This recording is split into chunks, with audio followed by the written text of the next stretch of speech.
Early closing for bars and restaurants across the state. They were forced to shut down for the night hours earlier than they normally would. Any place with a state liquor license must close for the night at 10 o'clock. This means bars and restaurants, gyms are also part of this order. Gilad Malamed is live in Allentown now with a look at the impact of this new rule. Gilad? It's an empty Friday night on Allen Street, Hannah. All these bars and restaurants behind me are now closed. Now, of course, we haven't seen those long lines in crowded bars since the pandemic began. But the bars I spoke with today say there's a new kind of business they started seeing at this hour, and that's now gone.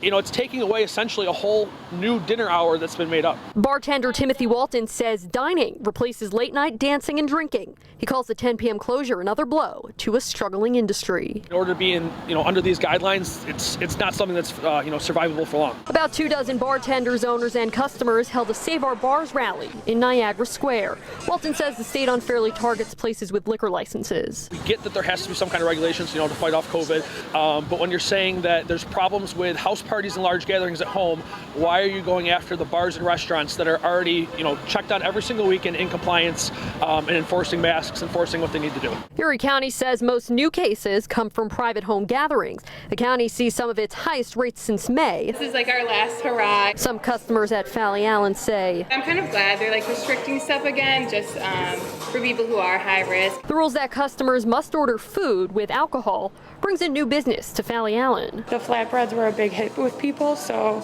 it was nice. Bartender DWYER estimates the early last call will cost them a couple $100s a night. The fact that we are missing out on a couple $100s, it is a little bit scary because we do kind of have to tighten up our budgets and stuff. Restaurants can do curbside pickup for food after 10, but DWYER says they want to see how things go first. State leaders recommend listening to the experts. We understand they're hurting, but they're hurting less than they would be if they were completely shut down.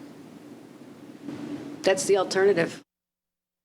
Thanksgiving Eve, one of the busiest nights for bars, is quickly approaching. It's less than 2 weeks away. The county executive says he expects this 10 p.m. closure to still be in place then, and he hopes that'll help curb partying.